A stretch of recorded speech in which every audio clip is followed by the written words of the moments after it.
say in the book that nationalism pretends that we only have one identity, and I suspect many people watching tonight will feel that they have many more than just the one. But nationalism purports that we cannot be more than one thing at once, and it makes us uniform.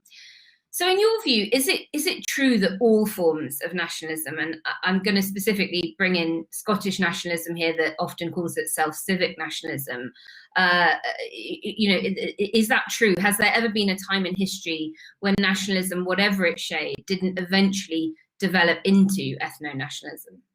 There's a problem here with terminology. Yeah. Because you would hear lots of, the word nationalism used to be used. I mean, so if you'd asked John Stuart Mill in the 1800s, are you a nationalist? He would probably have said yes. But he didn't mean by that what we mean by it. The same for socialist. He called himself a socialist. He didn't really mean by that either what we mean by it. And most of the project, when you look at what the SNP are demanding, I don't agree with it as it happens, but looking at it fairly, is essentially a call for independence. Now, independence is not the same as nationalism. What matters with nationalism is what is the manner in which you're talking about political problems. Do you pretend that the group that you represent are homogenous, as we do, for instance, when we say the people here as part of Brexit rhetoric? Do you pretend that they are fundamentally incompatible with other people? Do you pretend that all problems that are faced in the practical application of your ideas are the result of a conspiracy against you by forces on the outside and by traitors on the inside? Again, we've obviously seen an awful lot of that over the last few years. You and I paid particular attention because we were among the traitors on the inside and ideally on the outside when we could go on holiday. So at the moment, the SNP haven't represented much of that. There are glimmers of concern that I would have with the SNP. So for instance, I think their rhetoric overdoes, and in fact, you see a lot of this from Scott Nats on Twitter, overdoes the distinction between Scottish people and English people, for instance. If you break down sort of polling on even things like attitude to immigration, you'll find that actually the feelings, the values are broadly comparable. Yeah. But this is relatively minor in the grand scheme of things, but certainly that distinction is overblown. There's something else on complication, on acceptance of the complication of life.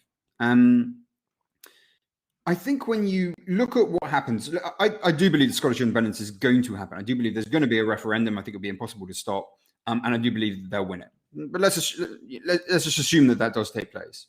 The questions that the SNP will have to answer are precisely the ones that the Brexiters have had to answer. Okay? Now, if you want to say, and they are going to want to say, we want to join the EU now, and I totally understand why they want to do that. And I'm not going to pretend that I wouldn't support that if I was in Scotland.